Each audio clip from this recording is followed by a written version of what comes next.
Olá, eu sou a Ana Sanz e esse aqui é o Diário de uma Maga. A gente está fazendo uma sequência de vídeos com a leitura deste livro aqui, Linguagem Animal, Comunicação Interespécies, da Penelope Smith. Então, nós já lemos até o terceiro capítulo. Se você quer acompanhar a leitura, vou colocar aqui nos cards, ou aqui, não sei, a playlist para você acompanhar toda a leitura, tá bom? Hoje a gente vai ler o quarto capítulo, que é demonstrando que eles entendem. Se você já gosta desse assunto, já dá seu like. Depois, se você não gostar, no final você tira. Que tal? Se inscreve para não perder nenhum capítulo. E se você tiver um amigo, uma pessoa que goste de animais, que tem um seu amiguinho animal aí e quer entender melhor como ele se comunica e também fazer com que ele entenda o que você quer falar com ele. Ficou meio confuso, mas é isso. Compartilha esse vídeo na playlist para ver se ele gosta. Eu tenho certeza que ele vai amar.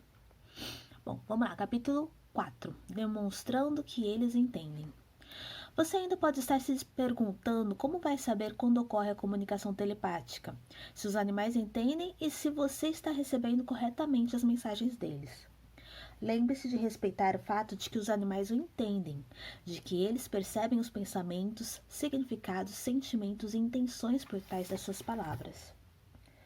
Com esse respeito pela inteligência dos animais, eles estarão mais dispostos a responder a você e lhe mostrar que entendem para o seu bem e o deles. Respeite também o fato de que você, como um ser espiritual amigo, é capaz de receber e entender a comunicação dos outros. Aqui está um exemplo. Sherry voltou para casa depois de montar em seu recém-comprado corcel árabe. Ela tirou a sela e aguardou, e ele foi brincar com a sua égua. O cavalo não demonstrou interesse algum em atender o chamado de Sherry. Então, ela projetou mentalmente um quadro em que ele voltava caminhando em sua direção e abaixando a cabeça para que ela lhe tirasse a rédea. O cavalo então levantou a cabeça, olhou para ela muito surpreso e fez exatamente isso. Ele nunca se deparara antes com um ser humano que tivesse tentado se comunicar com ele daquela maneira. Obediência canina com um novo truque. O entendimento não é necessariamente igual à obediência. Uma crença comum entre os humanos é que se os animais entenderem, as pessoas farão o que elas querem. Se eles não obedecem, são considerados por muita gente estúpidos e incapazes de compreender. As pessoas, especialmente aquelas que cuidam do treinamento de animais, às vezes me perguntam se meus cachorros são muito obedientes, já que eu me comunico com eles diretamente. Não, eles não são cães classicamente treinados e obedientes. Nem espero que sejam. Resolvemos as coisas juntos e fazemos acordos sobre o que é bom para todos nós, considerando as nossas necessidades e as exigências da sociedade humana ao redor. O entendimento inteligente da comunicação do outro, de qualquer espécie, pode evocar o oposto à obediência, se o receptor não vê uma boa razão para obedecer. Quando Pasha, um filhote galgo afegão de 6 meses de idade, entrou na minha vida no dia 24 de fevereiro de 1979, fiquei entusiasmada com sua vivacidade brincalhona, autoconfiança, amizade com todos e atração por aventura. Ele tinha 8 meses quando iniciamos uma volta pelo país que durou 6 meses. Junto com meu galgo afegão mais velho, Popia, numa perua Dodge de 1964 chamada Pegasus. Dá o nome pra tudo, né? Muito bonitinho. Partimos das praias da costa oeste, atravessando as montanhas rochosas até a praia de New England. E para todos os lugares em que íamos, eu tentava encontrar regiões de mata ou parques onde meus cachorros pudessem correr com liberdade e segurança. Popia geralmente não ia longe e voltava em pouco tempo. Pasha, meu cãozinho livre de nascença, corria por horas caçando gaivotas e esquilos. Eu tinha pouco controle de quando ele voltaria. A obediência às ordens não fazia parte de nosso repertório. Eu gostava de seu ar de liberdade e sabia que ele voltaria quando estivesse pronto. Quando eu o chamava ou visualizava voltando, ele acabava prestando atenção e retornava para a perua.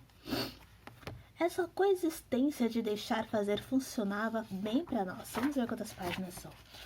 São bastantes páginas. Essa coexistência de deixar fazer funcionava bem para nós, pois eu gostava de seu entusiasmo pela vida e não me sentia pressionada para modificar as coisas. Uma vez, quando estávamos fazendo uma visita na casa de alguém, Pasha pulou em cima de uma mulher com sua maneira amistosa e ela protestou. Ela era treinadora de cães e disse: "Bem, é claro que você não fez nenhum treinamento de obediência com ele, não é?" Eu tive que analisar meus sentimentos com relação a esse assunto. Logo que ela disse treinamento de obediência, pensei em independência, num relacionamento senhor-escravo entre o ser humano e o cão. Resisti a essa ideia. Eu achava que Pasha não estava prejudicando ninguém e daquela forma nós desfrutávamos a vida juntos. Eu também entendi o lado dela. Ele não tinha a educação canina que a sociedade humana exigia e eu tinha pouco controle sobre suas ações. Então, quando voltamos dessa viagem e Pasha tinha 14 meses de idade, eu lhe disse que nós precisaríamos fazer treinamento de obediência para desenvolver boas maneiras, o que faria as pessoas se sentirem bem. Eu sou Faça você mesmo. Então, li livros sobre obediência e iniciei as aulas em casa. Não segui um método rotineiro e repetitivo, com a coleira que estrangula, que a maioria dos treinadores recomenda atualmente. Atualmente, na época desse livro, né, gente? Cadê? Eu apenas expliquei a Pasha o que queria que ele fizesse e usei os comandos vocalizados e sinais de mão para orientá-lo. No prazo de 2 dias, com várias sessões de 15 minutos, Pasha dominou os básicos: senta, fica, deita e fica, a ponto de eu colocar um pedaço de queijo sobre o nariz dele, sair da sala e na volta constatar que ele o deixara lá onde eu havia mandado. Isso era um milagre para um cão que sempre fora rebelde. Depois de realizar essas ordens perfeitamente em 2 dias, Pasha me perguntou: "Tudo bem? Já chega dessa coisa, não é?" Eu lhe disse que pararíamos com o treinamento de obediência, contanto que ele se sentasse e ficasse parado quando outras pessoas e eu precisássemos disso. Eu lhe disse que deveria observar as pessoas e estar atento aos seus pensamentos e sentimentos, e aplicar as boas maneiras caninas adequadamente.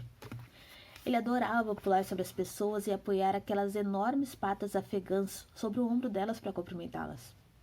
Eu lhe disse que ele ainda podia fazer isso caso as pessoas gostassem e achassem divertido. Parece que não gostavam. Ele deveria se sentar e esperar os cumprimentos dela, sem pular. Ele raramente se enganava e era bem educado sempre que necessário, embora adorasse provocar a risada das pessoas que se alegravam com suas esquisitices encantadoras. A maioria das pessoas o adorava. Ver quando chamado era outro assunto. Os galgos afegãos são cães de visão, nascidos para correr quilômetros e caçar pela visão e não com o nariz no chão.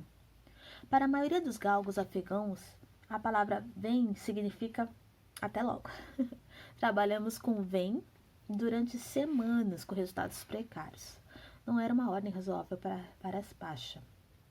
Como eu deixava que Pasha corresse livremente todos os dias, havia o perigo óbvio de ele sumir da minha vista e também de restringir quanto ao tempo que eu podia ficar fora com ele.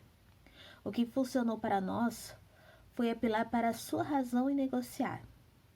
Antes de soltá-lo, e aos outros companheiros galgos afegãos, da coleira em parques seguros, eu lhes dizia quanto tempo eu tinha para o passeio e quando eles deveriam estar de volta.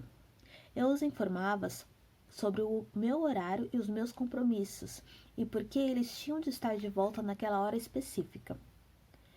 Eu também lhes dizia que se não voltassem naquela hora, ficariam presos à coleira durante o passeio no dia seguinte. Na maior parte das vezes, eles cumpriam os limites, Esticavam o tempo quando eu não tinha compromissos, pois sabiam que nada de mais sério aconteceria. Eu também não era muito rígida com isso, e sabia que era importante para a saúde física e emocional deles que tivessem bom exercício e boa exploração. Embora eu tenha me arriscado de uma maneira que não faria mais, e estivéssemos definitivamente protegidos pelos nossos anjos da guarda, isso funcionou para nós. O treinamento de obediência é benéfico quando feito com boa comunicação e bom entendimento do cão, mas há um preço que você paga quando usa a força e a dor para exigir obediência. Eu conheci uma pessoa que sacudia o seu jovem macho galgo afegão pelo pescoço e o jogava no chão de costas, supostamente imitando a disciplina da alcateia, método usado no sistema popular de treinamento de obediência. Popular da época, tá, gente? Não se faz mais isso, pelo amor de Deus. Quando um lobo alfa, o líder, joga outro lobo no chão, isso não significa submissão. Os lobos concordam em se submeter por causa do respeito que sentem pelo líder, o que é reforçado pela comunicação telepática e pela linguagem corporal, que é principalmente não violenta. Sim, o galgo afegão obedecia mais por medo e dor, mas se isolou em seu próprio mundo e desde então se recusou a compartilhar profundamente seu íntimo com a pessoa. O cachorro recebeu da pessoa as condições do relacionamento e lhe deu a obediência superficial que a pessoa queria, mas depois disso, absteve-se de compartilhar seu íntimo com ela. Alguns criadores e treinadores me disseram que certas raças ou certos indivíduos precisavam apanhar para respeitar e obedecer você.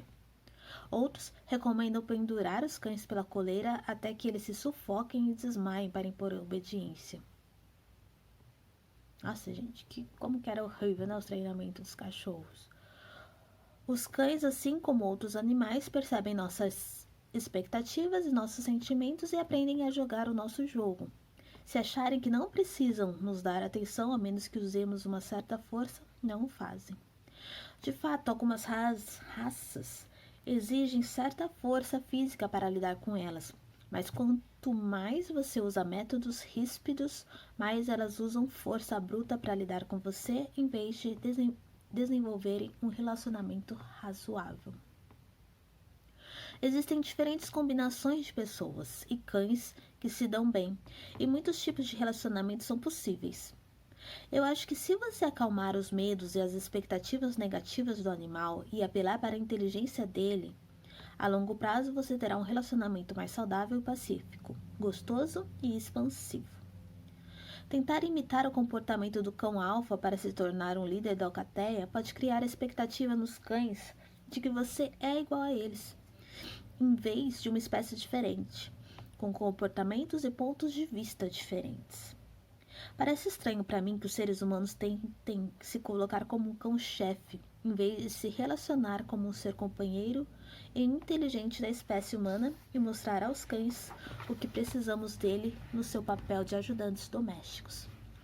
Podemos respeitar suas necessidades e seu entendimento, bem como os nossos, se reconhecermos as diferenças nas suas percepções e realidades e resolvermos as coisas junto com eles. Conheci cachorros que, por causa da raça ou da interpretação equivocada, deixam de dar atenção aos seres humanos, a menos que eles usem a força física. Existem maneiras suaves de lidar com aqueles que acham que precisam ser tratados com rudeza por meio da terapia do toque suave e do treinamento. Com o método TTEAM,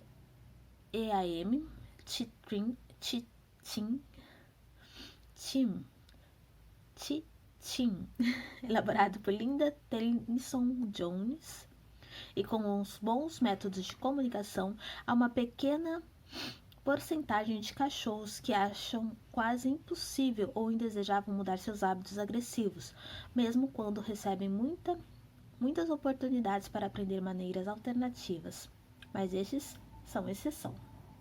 Fiquei hospedada por algumas noites na casa de uma mulher que estava patrocinando uma palestra em um workshop, dados por mim. Quando entrei pela porta, seu Rottweiler de 2 anos de idade e cerca de 50 quilos, o Max, saudou-me, enfiando a cabeça no meio das minhas pernas, o que mal conseguia fazer por causa de sua altura, e esmagando-me contra a parede. A mulher se desculpou com uma risada, dizendo que ele era apenas um filhote e que costumava fazer isso com as pessoas. Minhas costas estavam agora desalinhadas e eu não vira graça alguma na conduta desse filhote. Quando eu me sentei, ele foi mastigando meu pulso e minha mão, mas mais uma coisa que o filhote sempre fazia, explicou ela. Ela chegou a buscar um mordedor para distraí-lo, mas ele parecia preferir braços humanos. Então, eu conheci o homem da casa, um engenheiro e oficial do exército aposentado. Ele gritava ordens sempre que o cão se comportava mal, e algumas vezes conseguia dele uma obediência temporária. Na maioria das vezes, ele enfiava mordedores na boca do Rottweiler. Eu recebia os pensamentos do cachorro sobre o jogo que ele estava jogando. Max sabia que, na verdade, não exigiam dele um bom comportamento, a menos que gritassem com ele a decibéis ensurdecedores. Como Max continuasse a me perturbar, eu lhe disse que sabia que ele era inteligente e me entendia, e que eu não iria gritar com ele. Eu o ignoraria e o evitaria, a não ser que ele considerasse as minhas necessidades e não me empurrasse mais para lá e para cá. Quando fui para a cama, fechei a porta e lhe disse que quando ele estivesse disposto a demonstrar sua inteligência e respeitar meus desejos, eu o deixaria entrar. Depois de 2 dias de andanças pela casa com Max ainda se comportando mal, especialmente quando o marido estava presente, eu acordei e encontrei o animal deitado quieto na frente da porta do meu quarto, esperando por mim. Ele me fez saber, com seus pensamentos e sua expressão, que estava disposto a me ouvir agora e a agir como um ser inteligente que eu sabia que ele era. Eu o deixei entrar e ele se sentou calmamente, sem empurrar nem morder. Tivemos uma bela conversa sobre o seu papel na vida e eu lhe fiz uma massagem suave. Depois disso, ele se comportou com calma e respeito enquanto eu andava pela casa. Senti que estabelecemos uma verdadeira conexão e eu esperava que, por alguém tê-lo entendido e ter evocado sua intimidade, sua vida passaria a ser melhor, apesar de o homem da casa não ser receptivo à comunicação telepática. Nunca me esqueço de outro Rottweiler chamado Jake, porque ele me fez rir muito.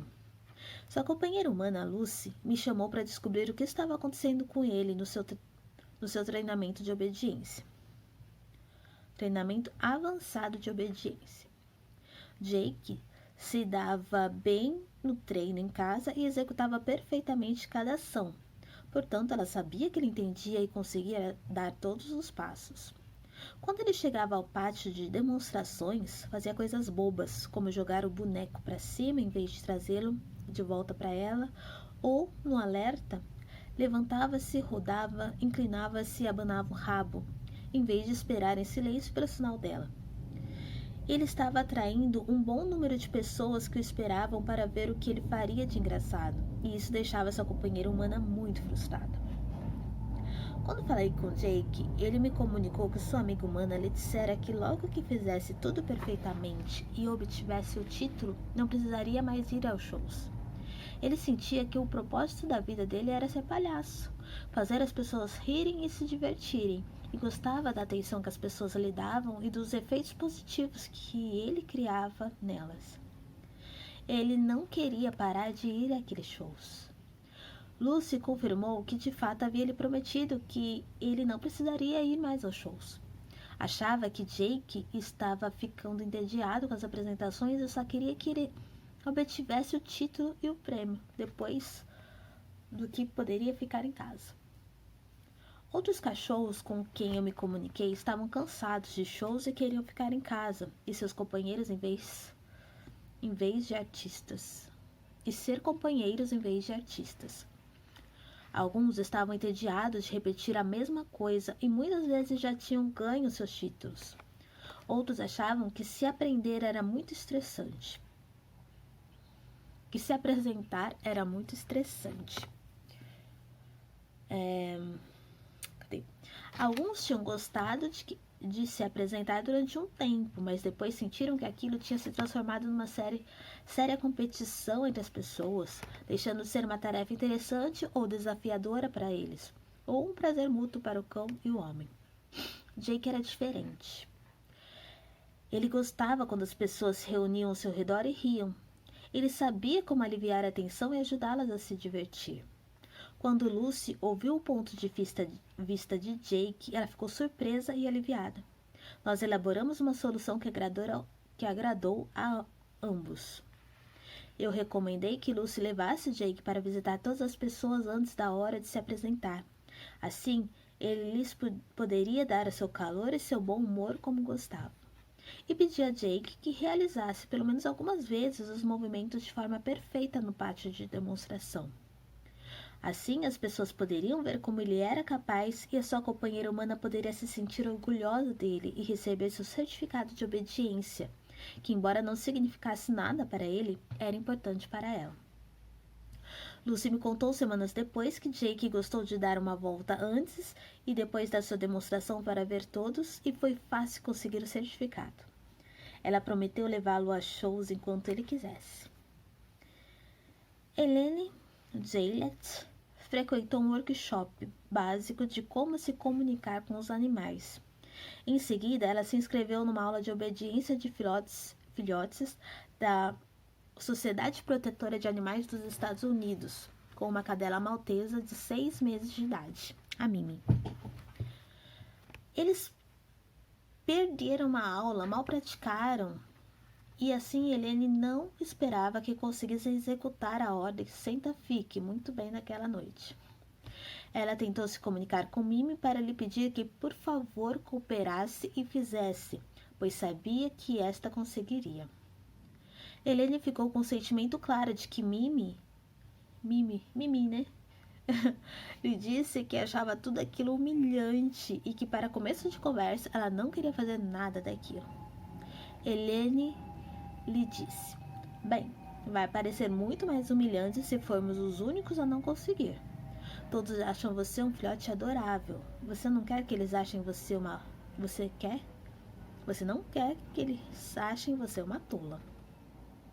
Helene explicou também que todos, inclusive as crianças humanas, vão à escola para aprender determinados padrões de comportamento. De novo, Helene sentiu que Mimi disse que iria pensar sobre isso. Naquela noite, durante a aula, todos foram enfileirados e deveriam dar a ordem senta-fica, enquanto o instrutor passasse por todos os filhotes balançando uma bola na frente de seus narizes para ver se eles continuavam quietos. No final da fila, Helene duvidava que Mimi ficaria sentada até que o instrutor chegasse a elas.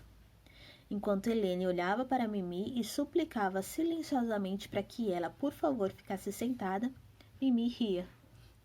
Mimi olhou para os outros cachorros que não estavam sentados quietos, enquanto seus proprietários perturbados lhe diziam não, e voltou a olhar jocosamente para Helene. A cachorra transmitiu o pensamento de que aquilo era um jogo e de que elas ganhariam. Helene mal conseguia acreditar e prometeu silenciosamente a Mimi a melhor guloseima quando chegassem em casa. Mimi achou realmente divertido partilhar esse segredo. O instrutor veio até elas e balançou a bola na frente da Mimi. Ela só olhou para a bola como que dizendo, isso é bonito. E depois olhou para Helene de novo, divertindo-se com tudo aquilo. Helene compartilhou os sentimentos de Mimi e foi difícil segurar o riso em voz alta. O exercício foi finalizado e eles deveriam repeti-lo mais 2 vezes. Da segunda vez, Mimi ficou sentada sem se mexer quase até o fim. Mas na terceira vez ela decidiu categoricamente que aquilo bastava, pois o jogo ficara tedioso. A essa altura, Helene não se importava mais se Mimi iria ficar quieta ou não, pois para ela a experiência sublime tinha sido o fato de as duas se comunicarem. Não pretendo que esse seja o conselho máximo de treinamento de obediência. Cada cachorro precisará de um treinamento diferente. Sem dúvida, vejo a necessidade de termos animais e humanos bem treinados para uma sociedade funcional. Usar a comunicação telepática para ajudar a tornar o treinamento e obediência um assunto mais inteligente, eficiente e divertido entre as pessoas e seus companheiros animais. Agora uma historinha sobre... Nossa, muitas páginas. O gato que sabia mais. As pessoas costumavam me chamar para resolver o problema de gatos que urinam ou defecam fora da caixa de areia.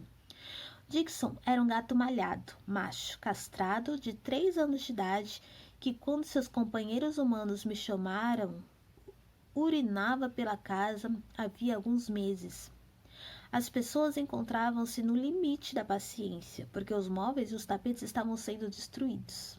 Estavam considerando até mesmo a possibilidade de exterminar Dixon se o problema não pudesse ser resolvido. Ao me comunicar com ele de longe, Dixon me mostrou imagens e explicou que um estranho cachorro selvagem vinha até as portas de correr de vidro quando as pessoas estavam ausentes da casa. Dixon urinava pela casa para marcar o território dele e de sua família. Isso também aliviava a tensão e o medo que ele sentia ao ver esse predador. Seus companheiros humanos confirmaram que os vizinhos tinham visto os coiotes no quintal deles. Dixon me mostrou que os cachorros da família viviam num canil ao lado da casa. Em vez de latir para afugentar o coiote, eles pareciam estar numa coalizão canina com ele, limitando-se a observar quando o coiote olhava para dentro da casa. Dixon era o único que estava em guarda. Ele tinha tentado alertar seus companheiros humanos do perigo, mas eles não lhe deram atenção. Por isso ele precisava urinar e assim atrair a atenção deles. Bem, sem dúvida isso chamou a atenção deles. Felizmente, conseguiram entender o seu ponto de vista antes de decidirem livrar-se dele. Eu sugeri que eles reconhecessem as boas intenções de Dixon e a sua ajuda na guarda do lar e da família, e que antes de saírem de casa e ao voltarem verificassem a presença de coiotes. Perguntei a Dixon se isso ajudaria e ele ficou muito aliviado.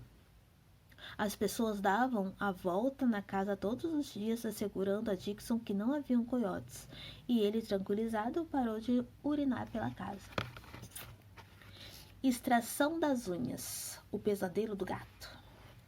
Jack me chamou por causa da sua gata, Muffin, que estava mordendo e arranhando companheiros humanos. Muffin fora afetuosa e brincalhona até que tiraram ao mesmo tempo seus ovários e unhas. Ai, tadinho. Quando entrei em contato com Muffin, ela estava gravemente traumatizada. Sentia dor na barriga, grande dor nos artelhos e uma raiva magoada por perceber a crueldade de seus humanos com ela. Não entendia a razão de nenhuma das operações. Sentia-se extremamente vulnerável e frustrada e respondia atacando seus companheiros humanos. Eu pratiquei terapia com Muffin e fiz repassar um incidente de ser castrada e ter as unhas arrancadas para ajudar a liberar o trauma. Foi um processo terrível para ela. Seus companheiros humanos não lhe tinham explicado o que iria acontecer. Eles não perceberam que arrancar as unhas não é necessário e que essa operação traz uma grave dor física e emocional, muitas vezes duradoura. Normalmente a castração não é tão traumática e um gato se cura dela sem efeitos colaterais e com óbvios benefícios. A dor de ter as unhas arrancadas ou as primeiras juntas dos pés retiradas lhe provocou uma dor residual na barriga. Eu lhe expliquei aos companheiros humanos de Muffin que os gatos com quem eu me comuniquei se queixam dizendo que arrancar as unhas é doloroso e emocionalmente prejudicial, ao contrário do que dizem alguns veterinários. Isso deixa o gato se sentindo vulnerável, pois as garras dianteiras são as primeiras linhas de defesa dele. Muitas vezes um gato que tem as unhas arrancadas começa a morder as pessoas até no rosto. Quando os gatos com garras intactas arranham uma árvore ou um tronco destinado a isso, eles engancham as garras, se esticam e alinham a coluna, liberando a energia retida e aumentando a circulação no corpo todo, o que ajuda a garantir a boa saúde. É impossível um gato fazer isso bem sem as garras dianteiras. Os artelhos ficam doloridos durante meses e até anos por causa do trauma físico e psicológico. Muitos gatos que tiveram suas garras arrancadas não usam a caixa de areia para defecar. Arranhar a areia machuca as patas sensíveis e normalmente os gatos gostam de cobrir suas fezes. Por causa do desconforto e como protesto, alguns gatos sem garras urinam em todo lugar. Não é difícil treinar gatos a usar troncos de arranhar se estes estiverem à disposição, próximos ao lugar onde o gato tira suas sonecas. Os gatos normalmente gostam de arranhar depois de acordar e preferem texturas nas quais possam enganchar suas garras, como cascas de árvores, corda de sisal ou o avesso de carpetes, em vez dos tapetes macios que normalmente são vendidos para forrar os troncos de arranhar. Ajuda a ter móveis com textura lisa, em vez de rugosas, quase irresistíveis para os gatos arranharem. Mesmo onde haja móveis irresistíveis de arranhar, com uma suave insistência e colocando os troncos em lugares estratégicos, é possível atrair a maioria dos gatos para arranhar os seus troncos, deixando assim os móveis em paz. Meus 4 gatos costumam arranhar as árvores fora de casa. Mesmo assim, tenho 4 troncos de arranhar, de tamanhos e texturas diferentes, localizados estrategicamente para a conveniência deles. De modo que...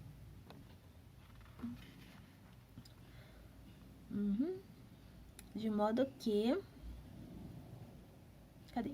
Ai, me perdi. Mesmo assim, eu tenho 4 troncos de arranhar de tamanhos e texturas diferentes, localizados estrategicamente para a conveniência deles, de modo que não tenham desculpa para arranhar os móveis ou tapetes. Eles gostam de escolher e eu gosto de vê-los arranhando com prazer. Imagine se alguém lhe cortasse as primeiras juntas dos dedos por você estar fazendo coisas com seus dedos que essa pessoa não gostasse. Quanto sofrimento e quanta inibição de movimentos você teria. É tão cruel quanto com os gatos. Você pode se comunicar com eles para que aprendam quais são os locais apropriados para arranhar. Existem casos raros em que os gatos teriam sido mortos se não tivessem tido as garras arrancadas. No entanto, a mutilação dos corpos dos animais, arrancar as garras, cortar rabos e orelhas, para a conveniência humana ou por questões estéticas, é cruel. E muitos animais que passam por essas operações sofrem de distúrbios comportamentais, psicológicos ou físicos como consequência. A terapia à distância de Muffin e sua cura foram bem-sucedidas. Muffin libertou-se da dor e da frustração emocional e voltou à coexistência pacífica e amorosa com seus companheiros humanos. Para ajudar a cura do felino e dos seus humanos, seus companheiros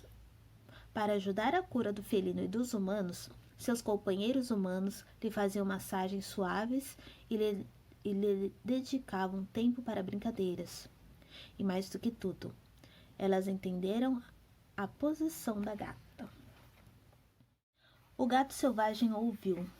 Dave cuidava de um bom número de gatos selvagens em seu bairro e adotara alguns deles, levando-os para casa. Ele alimentava os selvagens de fora de casa e os colocava em gaiolas para castrá-los e assim conter a superpopulação e as disputas territoriais. Ele me chamou porque estava muito preocupado com uma jovem gata, prenhe pela 2ª vez e que ele tentara prender várias vezes sem sucesso. Ela se recusava a entrar na gaiola com uma isca. Quando me comuniquei com a gata à distância, ela imediatamente me enviou uma onda de terror em relação à armadilha. Para ela era a morte. Ser capturada por humanas era a pior tortura que ela podia imaginar. Eu a ouvi e reconheci seu medo, o que a ajudou a ser receptiva ao que eu tinha a dizer. Eu lhe expliquei o que Dave fazia com a armadilha, que ela seria castrada para que não tivesse mais filhotes, pois isso poderia esgotá-la e causar-lhe a morte prematura. Expliquei que ela seria levada a um hospital para ser operada, mas que seria libertada depois da recuperação. Ela sentira dor por pouco tempo e depois estaria livre e não teria de ficar prenhe de novo. Ela estava aterrorizada com a possibilidade de ficar presa na casa. Eu lhe assegurei que Dave garantira que ela seria libertada e não mantida dentro de casa contra sua vontade. A gata não me respondeu claramente se estaria disposta a cooperar, então eu deixei para ela a decisão. Dave me telefonou no dia seguinte espantado. Ele disse: Eu não sei o que você fez com a gata, mas ela entrou direto na armadilha naquela noite. Ele mandou castrá-la e cumpriu a promessa de libertá-la. Quando nós nos mudamos para nossa nova casa em 1988, um gato selvagem que andava pela região aterrorizava nossos gatos. Quando nós nos mudamos para nossa casa em 1988, um gato selvagem que andava pela região aterrorizava nossos gatos, tendo machucado fisicamente Eioka e Sherman e estressando emocionalmente a todos. Eu lhe comuniquei que suas ações não eram boas. Eu não queria machucá-lo, mas também não queria que ele machucasse nossos gatos. Eu lhe comuniquei. Nossos vizinhos tinham capturado e matado um gato selvagem que estava atacando os pássaros que vinham se alimentar na manjedoura deles e devastava a vida selvagem no Parque Nacional nas Redondezas. Eu o avisei de que o mesmo poderia acontecer com ele. Senti que ele estava prestando atenção. Suas visitas se tornaram menos frequentes, mas depois que ele atacou Eiota de novo, ameacei capturá-lo numa armadilha. Até comprei uma na Sociedade Protetora de Animais para lhe mostrar que estava falando sério. Eu lhe disse que na verdade não queria usar a armadilha, além de achar que provavelmente eu acabaria com um gambá ou um raccoon dentro dela. Ele nunca mais nos importunou e eu o vi apenas uma vez do lado de fora da nossa cerca, lambendo-se ao sol. Cavalos soltam sua dor. Depois de me comunicar com milhares de cavalos, fica claro para mim que muitos problemas que os humanos e os cavalos têm em seus relacionamentos uns com os outros se originam da falta de entendimento por parte dos humanos, daquilo que os cavalos estão sentindo e pensando realmente. As pessoas se queixam de que os cavalos são teimosos, ou que resistem ou têm caprichos de repente. Costumam explicar que elas ou o treinador forçaram o cavalo a continuar apesar da desobediência do animal. Se por um lado isso funcionou temporariamente, isso é, se o cavalo terminou de algum jeito a lição, agora o cavalo mordia, empinava ou dava coices quando as pessoas montavam nele ou quando se aproximavam. Os cavalos muitas vezes me contam como dói e que eles não aguentam mais a dor. A dor pode advir de machucados novos ou reabertos por causa da pressão física ou do estresse emocional, ou agravados por hábitos impróprios de montaria, por celas desconfortáveis ou por algum outro desequilíbrio físico. As pessoas não são treinadas a perceber os primeiros sinais de desconforto do cavalo ou as tentativas equinas de comunicar que alguma coisa está errada. Imagine como você se sentiria se tivesse uma dor de cabeça, de pescoço ou de costas e alguém insistisse em empurrá-lo por aí. Você não se manifestaria caprichosa, teimosa, temerosa ou resistentemente? Pode apostar que sim. Depois de fazer com que o cavalo descreva o local e a natureza da dor, da tensão ou do desequilíbrio que está causando a má conduta, costumamos encontrar um método suave e sensível de lidar com ela. Pode ser necessária uma nova sela ao forro, equilibrar as ferraduras, alinhamento quiroprático, sessões de acupuntura, mudança na alimentação ou qualquer outra ajuda veterinária ou trabalho corporal, bem como terapia emocional do cavalo e do humano. Uma montaria mais equilibrada da pessoa, descanso ou uma combinação de tudo isso. Normalmente, a dor não vai embora simplesmente se continua a montar como de costume. Laura explicou que seu cavalo puro sangue, Gator, perfeitamente adestrado de 10 anos de idade, estava se recusando a trotar, embora algumas vezes ele o fizesse de modo adequado. Gator manifestou ter uma grave tensão no pescoço e dor na testa. Eu lhe perguntei sobre a selagem e o problema contado por Laura, e ele deixou claro que se preocupava em fazer as coisas bem. Quando ficava nervoso para entender o que se esperava dele ou se estava fazendo certo, costumava tensionar o queixo e comprimir o pescoço, o que lhe restringia o movimento do ombro, de modo que não conseguia se mover livremente. Embora Gator tivesse tido o pescoço deslocado e corrigido pela acupuntura, essa não era a causa do problema. Seu estado autoinduzido e emocionalmente estressante o fazia se detesar e perder a conexão com o corpo. No entanto, quando relaxava, conseguia trotar graciosamente. Quando comprimia o queixo e o pescoço, seu nervosismo aumentava e ele não conseguia mais pensar claramente e continuar em contato com a sua dona. Ficava distraído e mais isolado ainda, pois queria fazer tudo bem e estava se esforçando. Para desfazer esse ciclo, recomendei a Laura fazer um pouco de massagem no corpo dele, especialmente na testa, no queixo e na base do pescoço, para ajudar a Gator a relaxar. Ela não deveria falar com ele sobre os compromissos do dia, explicando exatamente o que gostaria que ele fizesse de maneira clara e relaxada. Em seguida, quando ela estivesse cavalgando, deveria cuidar do hábito dele de apertar o queixo e o pescoço, lembrando-o de relaxar e esticar o pescoço, explicando e fazendo a imagem do que ela queria que ele fizesse, e ajudando-o delicadamente a arredondar o pescoço e tentar de novo. Ela poderia ajudá-lo a substituir o velho hábito pelo novo. Eu aconselhei a fazer uma sessão de toque depois de cavalgar, relaxando de novo o cavalo e elogiando todas as coisas certas que ele fez para aumentar a confiança nele mesmo. Gator demonstrou melhora imediata e constante depois de uma sessão de acupuntura que aliviou a tensão no pescoço e melhorou o equilíbrio geral. As ações de apoio que eu recomendei o ajudaram a libertar-se do estresse emocional e dos hábitos físicos. Um caso um tanto semelhante envolveu um cavalo chamado Maxwell. Seus companheiros humanos tinham um problema com seu andar rígido e sua resistência em se virar, em especial para a esquerda. Ele me disse que seu pescoço e suas costas doíam em decorrência de um antigo machucado que ocorrera num trailer, e o treino era duro para ele e o fazia reagir à montaria retesando os músculos. Eu trabalhei suavemente com o corpo dele, ajudando-o a perceber onde ele estava mantendo a tensão e a dor. Enquanto trabalhava com ele, pedi que soltasse o ponto que estava retesando e então ele relaxou visivelmente. Ele me mostrou, com imagens mentais, como retesava o corpo enquanto era montado e que tinha certos hábitos que tornavam a montaria desconfortável. Eu expliquei a seus amigos humanos como tocá-lo suavemente antes de montar e como lembrá-lo de soltar a tensão habitual enquanto cavalgavam, pois assim ele se sentiria mais relaxado e não criaria dor e ferimento para si. Além de notar que Maxwell aceitava as minhas orientações enquanto eu trabalhava com ele, os amigos humanos ficaram contentes em ver como ele respondia quando eles lhe ofereciam conselho enquanto cavalgavam.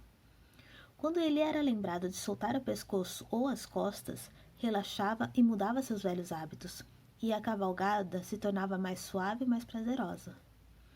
Em poucas semanas, depois de anos e anos de tensão, Maxwell parecia um novo cavalo. A comunicação direta, evocando sua ajuda e entendimento, tinha aumentado a eficiência do trabalho corporal. Dominique, um grande cavalo puro sangue, se revoltava quando selado. Ele explicou-me que o meio de suas costas doía. Examinei e toquei de leve o local, mostrando a ele e a sua companheira humana onde as vértebras estavam comprimidas, causando a dor. O cavalo ouviu e arqueou as costas, e nos escutando o estalar das vértebras. Ele me indicou também que queria rolar e relaxar mais ainda e soltar a espinha. Achava que estava trabalhando demais, tensionando a espinha quando tentava executar perfeitamente os movimentos de adestramento. Sua companheira humana o conduziu para fora até uma área boa para rolar, onde ele se divertiu de verdade.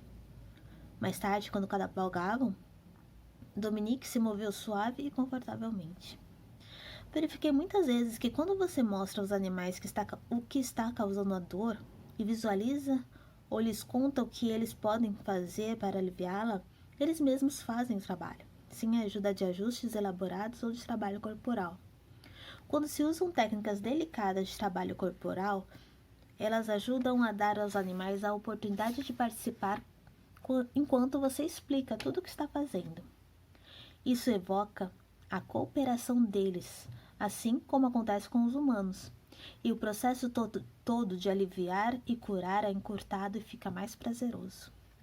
Usar técnicas forçadas ou impositivas, sem engajar o entendimento e a cooperação do animal, pode causar resistência, mais dor, constrição física ou alívio temporário, voltando a situação para o estado anterior em pouco tempo. O canário que não queria cantar. O nosso canário, Frodo, cantava que era uma beleza, especialmente de manhã, ou sempre que meu marido tocava na guitarra ou no alaúde uma música do qual Frodo gostava muito. O canário vivia numa gaiola grande na sala com Sultão, um tentilhão vermelho, de quem ele se tornara um bom camarada.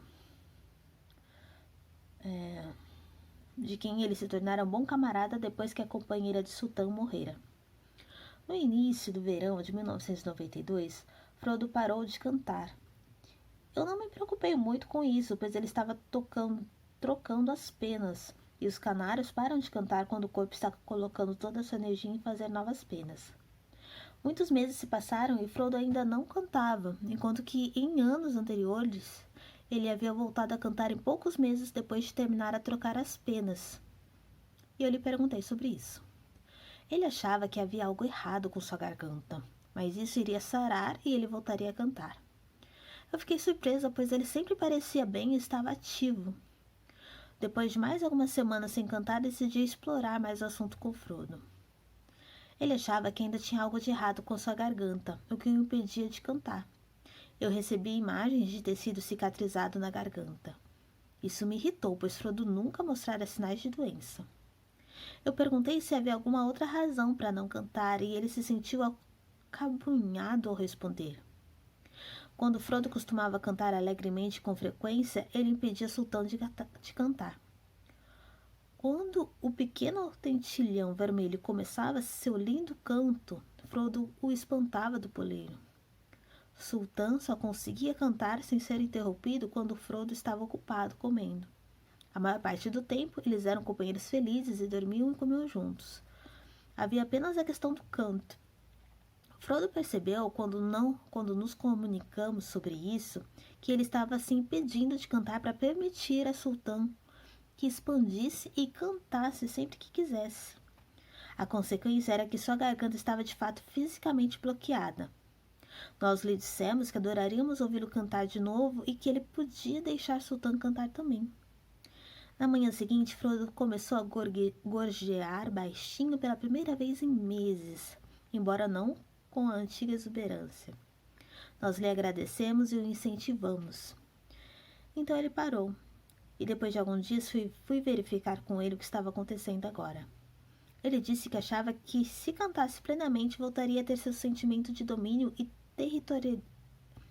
territorialidade, e que se sentiria impelido a impedir Sultão de novo, e não queria fazer isso. Eu entendi que esse era o processo para Frodo. Aprender como se expressar plenamente sem sentir necessidade de restringir seu amigo Sultão. Eu achava que ele conseguiria fazer isso e nós o incentivamos a cantar de uma nova maneira. Nós lhe sugerimos que, quando ele sentisse de novo necessidade de dominar seu amigo pássaro, podia voar pela gaiola e deixar que os sentimentos voassem para fora, sem direcioná-los para Sultão. Ele poderia ouvir com prazer Sultão cantar e aprender a esperar sua vez. Frodo disse que tentaria. Na manhã seguinte, ele cantou de novo, hesitante e baixinho. Sultão também mudou sua conduta. Deixou de ser submisso e cuidadoso com Frodo. Cantava mais e chamava de formas diferentes. Eles até começaram a cantar juntos, coisas que nunca ouvimos cantar antes. Dançando com uma lhama. A primeira vez que vi lhamas, em 1976, durante uma visita ao zoológico de Los Angeles, o cercado delas ficava no alto de uma colina do zoológico, raramente visitado por outros seres humanos por causa da longa subida. Eu fiquei em pé no caminho olhando para as 3 lhamas que estavam no canto extremo do pasto, perto do estábulo. Perguntei-lhes se podia sair para que eu as visse melhor e conversasse com elas. Em resposta, senti desprezo, quase aversão. Elas virem até mim, um ser humano inferior? Então me ofereci para cantar para elas. Quando me pus a cantar, isso lhes despertou o interesse e elas me olharam, mas não se aproximaram. Eu disse: tudo bem, eu vou dançar para vocês. Comecei a dançar na calçada larga e a lhama-chefe veio correndo para me ver de perto. As outras também se aproximaram, mas ela as deteve, dizendo: "Isso é só para mim." Ela me acompanhou na dança, para frente e para trás, ao longo da cerca. Senti que estava gostando e havia uma compreensão mútua de graça do movimento. Éramos parceiros na nossa apreciação estética. As outras duas lhamas, encantadas, tentaram se juntar a nós, mas obedeceram às ordens imperiosas do líder. Continuamos a cantar e a dançar por cerca de 15 minutos, até que o sinal do zoológico tocou anunciando que era hora de fechar. Expliquei à lhama, minha parceira de dança, que eu tinha que ir embora. Ela me mandou continuar. Eu fiz isso por um pouco mais de tempo, até que o sinal tocou de novo. Ela me disse autoritária: "Você vai voltar." Eu respondi que sim, e relutante fui embora, olhando por cima do ombro para ela. Ela me acompanhou com o olhar, depois se virou e subiu sua colina. Que bonitinha. As Guardiãs das Galinhas. Um sonho tornado realidade. As duas companheiras lhamas, Regalo e Raindance, chegaram dia 6 de dezembro de 1991. Um dos benefícios da sua presença foi que elas são guardiãs por natureza. Antes da sua chegada, a cada ano perdíamos algumas galinhas para as raposas e fuinhas, que conseguiam se esgueirar para dentro do galinheiro pelas frestas da tela corroída ou solta antes que nós as notássemos. Os nossos cães sempre ouviram e espantavam os racuns para longe do galinheiro, mas os predadores menores eram silenciosos e muito ligeiros. A área cercada das lhamas rodeava o galinheiro e eu disse a elas que uma de suas tarefas era proteger dos predadores as galinhas. Como as lhamas tivessem uma natural agilidade, curiosidade e aptidão de guardas, achei que agora as galinhas ficariam protegidas para sempre. Em agosto de 1992, ao levar alguns amigos para visitar o cercado das lhamas, vi uma pegada de racun no chão, perto do extremo oposto do abrigo delas. Comentei com os visitantes que eu estava surpreso, pois não tinha visto racuns por perto desde que as lhamas tinham assumido a tarefa de guardas oficiais das galinhas. Fiquei preocupada e disse às visitas que esperava que as lhamas continuassem alertas como predadoras. Nunca falei disso diretamente a Regalo e Raindance. Naquela noite, como não vi as lhamas descansando no lugar de costume nem no abrigo, fui procurar por elas. As duas estavam deitadas próximas às pegadas do racun, de frente para o galinheiro. Nunca as vira dormir ali antes. Elas ficaram surpresas quando fui procurá-las, pois ambas haviam entendido que eu queria que elas ficassem de guarda naquele lugar. Desde então, elas passaram a ficar ali à noite quando percebiam que era necessário. Chique, não? A cascavel que não deu bote. Eu só conheci cascavéis dos filmes de faroeste, em que os cowboys atiravam nessas perigosas criaturas ou seus cavalos as pisoteavam antes de que atacassem. Meu primeiro encontro com uma cascavel em 1982 me mostrou um aspecto totalmente diferente da natureza delas. Nós estávamos caminhando pelas trilhas montanhosas de Griffith Park, em Los Angeles, com nossos cachorros. Hannah, a galgo afegã fêmea, corria na nossa frente quando ouvi um chocolhar bem alto. Colocamos Pasha na correia e rapidamente alcançamos Hannah, que tinha menos de 1 ano de idade. Ela estava se atirando de um lado para o outro e latindo para uma enorme cascavel enrolada. A cobra estava pronta para dar o bote, e Hannah, muito excitada, não atendeu às minhas súplicas para sair dali. Eu sabia que se eu a agarrasse depressa, a cobra poderia atacar-me também.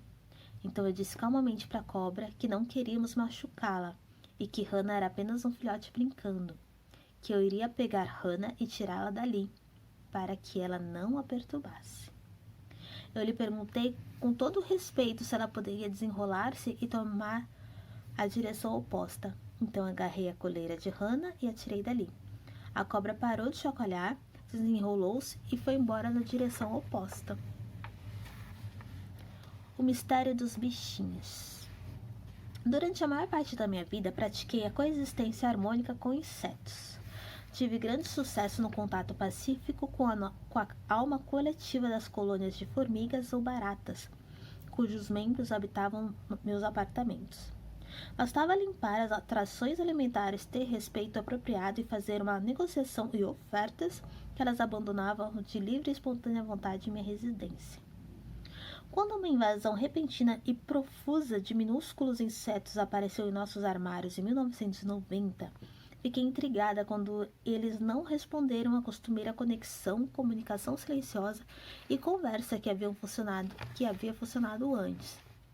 De fato, descobri que mal conseguia receber deles uma comunicação que fizesse sentido. Eu me perguntava se eles não seriam alguma espécie alienígena ou mutante, que de repente se materializara, especialmente atraída por sacos e vasilhas de plástico, mesmo aquelas que nunca haviam tido comida dentro. Nenhum de meus conhecidos sabia identificar o que eles eram, então os chamei afetuosamente de bichinhos. Minha política era não usar veneno, e eu não usei nenhum outro repelente físico, só guardei toda a comida em vasilhas bem fechadas. Os bichinhos continuaram a se multiplicar. Como nenhuma comunicação veio deles para trazer outra solução relutante, eu acabei varrendo um grande número deles do chão e dos balcões e jogando com água pelo ralo da pia. Isso durou semanas e minhas ações e a falta de sucesso em me comunicar me perturbavam. Então preveni o grupo de que se eles não fossem embora, seria obrigada a colocar terra diatomácea nos armários, o que desidrataria seus corpos. Depois de dar o ultimato enquanto tirava minha soneca da tarde, recebi a imagem de uma entidade que eu sabia ser o líder, ou a alma coletiva dos bichinhos. Perguntei a ele por que os bichinhos tinham vindo à nossa casa, e ele disse que haviam sido atraídos pela maravilhosa energia ali existente, que queriam fazer parte da nossa família e ajudar na comunicação interespécies. Reconheci e respeitei a pureza dessa mensagem, mas depois esclareci que, do ponto de vista humano, não era desejável que milhares de bichinhos rastejassem pela minha cozinha. Será que eles poderiam estar presentes e contribuir em espírito? O líder entendeu meu ponto de vista e me disse que os bichinhos resolveriam a situação entrando nas vasilhas de terra diatomácea que eu havia colocado nos cantos do armário. Nas semanas seguintes, hordas de bichinhos marchavam para dentro das vasilhas e secavam, e sua população física desapareceu gradativamente de minha casa. Eu ainda sinto a amorosa presença espiritual deles, que aumentava a energia amistosa e a harmonia aqui. Que história, né? Ela nem sabe que bichinho é. Vai ver, eram alienígenas mesmo. A volta das baleias.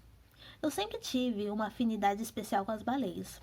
Elas são guardiãs antigas, as sábias do mar. O parentesco com elas é profundo e longo. Acredito que sem a sua presença na Terra, o equilíbrio ecológico e a harmonia seriam destruídos, e a humanidade estaria espiritualmente perdida e logo pereceria. Em 1979, uma pessoa me escreveu uma carta perguntando se eu não podia tomar alguma providência contra a dizimação das baleias pelos humanos. Comuniquei-me com os meus irmãos e irmãs baleias, e o chefe alma grupal das baleias maiores me disse que chegara sua hora de abandonar a Terra.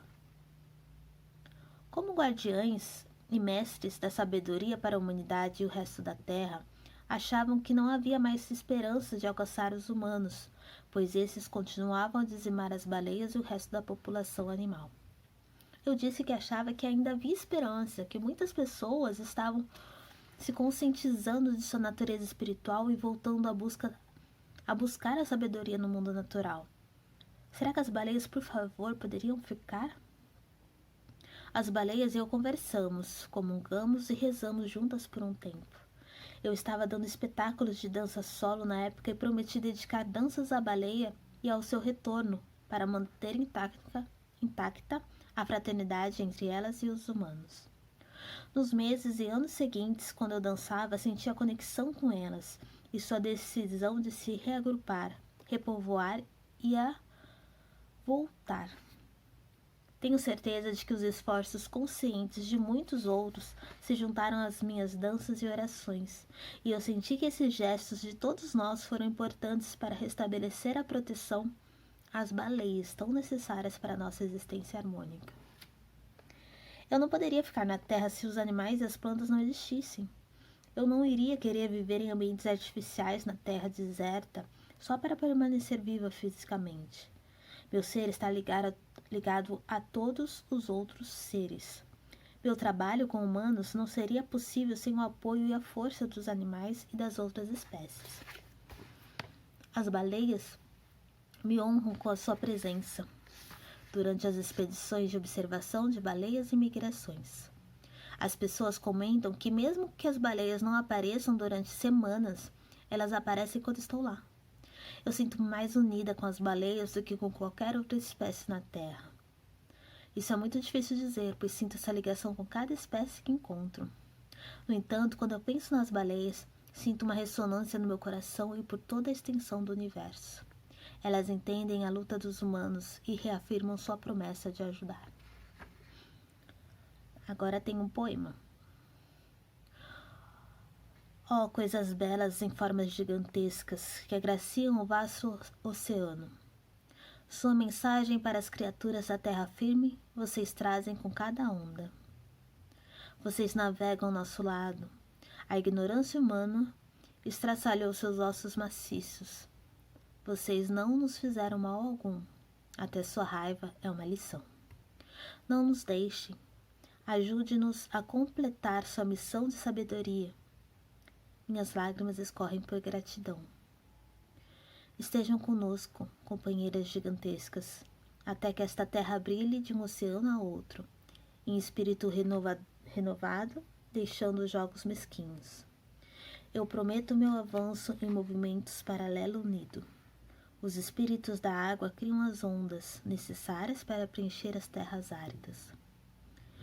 Fiquem conosco, nobres criaturas. Mostrem-me como acrescentar força à minha missão. Agradeço para sempre, ó irmãos e irmãs, sua paz sobre as ondas e a aurora verde azulada. Por volta de 1985, uma baleia cinza chamada Humphrey foi notícia em todo o mundo quando atravessou sob a Golden Gate a Baía de São Francisco e subiu pelo rio Sacramento, em cujas águas rasas provavelmente morreria. As pessoas tentaram diversos métodos para fazer com que essa baleia aparentemente perdida ou desorientada voltasse para o mar aberto. Quando me comuniquei com ela me mostrou que era uma emissária especial escolhida pelo seu grupo de baleias para ampliar a consciência dos humanos. Ela sabia que podia morrer durante essa missão, mas não queria voltar até que um número suficiente de humanos tomasse consciência de que estava sendo feito com as baleias, oceanos e toda a vida na Terra, e mudasse de atitude. Durante semanas, a mídia mostrou o esforço da baleia e as tentativas mal sucedidas dos humanos em salvá-la. Quando certo nível de contato e percepção foi alcançado, Humphrey deixou que as pessoas a ajudassem a voltar. Eu senti alegria na baleia, no oceano e na comunidade mundial quando ela cumpriu sua missão. Em 1991, Don Hyman se comunicou com 3 baleias que estavam presas sob o gelo na costa do Alasca, incapazes de subir à superfície. A mídia cobria a história todos os dias, enquanto os homens trabalhavam desesperadamente para cortar buracos no gelo, convidando as baleias a subir e respirar. Mas as baleias se afastavam deles. Existe um filme, acho que no Netflix, que fala essa história. Meu parceiro Boone me pediu para falar com as baleias e lhes dizer que se elas fossem até os buracos do gelo, seriam ajudadas. Eu contatei as baleias e fiquei muito surpresa com o que ouvi. Não estamos aqui para ser salvas, disseram. Nós 3 fomos escolhidas para ensinar aos humanos uma lição muito importante. Não estamos presas aqui contra a nossa vontade. Eu lhes expliquei que elas morreriam se continuassem afundando no gelo, e elas responderam: nós teremos de morrer para ensinar a nossa lição. Não estamos tristes, sentimos-nos honradas por termos sido escolhidas para essa tarefa. Eu não entendi, mas aceitei suas palavras. Todas as manhãs, antes de ouvir o noticiário, Boone me pedia para contatar as baleias. Uma manhã, elas me disseram que uma delas havia morrido e que as outras duas continuavam avançando para dentro do gelo. Quando eu lhes perguntei qual era a lição que a humanidade deveria aprender com isso, elas só disseram que nós descobriríamos. As notícias daquela tarde confirmaram o que eu soube das baleias. Uma baleia morreu e as outras estavam se distanciando cada vez mais dos buracos de ar. Bunny e eu estávamos tristes, sabendo que as baleias iriam morrer e querendo descobrir qual era a lição que elas queriam nos ensinar com sua morte. Na manhã seguinte, Bunny uma vez mais me pediu para contatar as baleias. Quando fiz isto, fui surpreendida. Nós vamos viver, começou dizendo a baleia exultante. Vocês humanos não só receberam nossa mensagem, como também ultrapassaram em muito aquilo que nós achamos que vocês fariam. Agora podemos ensinar melhor a lição estando vivas. A alegria tomou conta de mim. Elas estavam muito orgulhosas, excitadas e honradas com alguma coisa que nós humanos havíamos feito ou entendido. Eu queria saber o que era, então ligamos no noticiário. Os russos estavam mandando um quebra-gelo, os americanos também. Eles se encontrariam e abririam um canal para as baleias até o mar. Essa operação levaria tempo, mas se as baleias usassem os respiradouros, eles iriam conseguir. Mais tarde naquela manhã, as baleias voltaram e passaram a usar os respiradouros. Os quebra-gelos continuaram um em direção do outro até que se encontraram e as baleias nadaram livres para o mar. Muitos meses mais tarde, Bunny e eu percebemos o significado da minha comunicação com as baleias. 2 quebra-gelos de países que foram inimigos ferrenhos durante décadas e que nunca cooperaram um com o outro de maneira humanitária, se reuniram naquele lugar, naquele mar gelado, e quebraram o gelo para salvar vidas. Nossas professoras, as baleias, sabiam disso. Graças a Deus nós, seres humanos, entendemos a mensagem delas. As professoras não precisam mais morrer para nos salvar. Que lindo! Tem sim um filme no Netflix, só que não fala dessa parte da Penélope e do Bunny. Bom, essa foi a leitura do capítulo 4. Se você quiser acompanhar as leituras anteriores e as posteriores, vai estar aqui em cima o card com a playlist, ok? Nosso próximo encontro vai ser o capítulo 5, Prevenção de Problemas e Melhoria de Vida. Tá bom? Aproveita, dá um like se você gostou. Ativa o sininho para você não perder a leitura do próximo capítulo. E compartilha com seu amigo, com a sua amiga que ama os animais assim como nós. Então é isso. Te vejo logo, te vejo sempre. Obrigada pela presença. Até mais.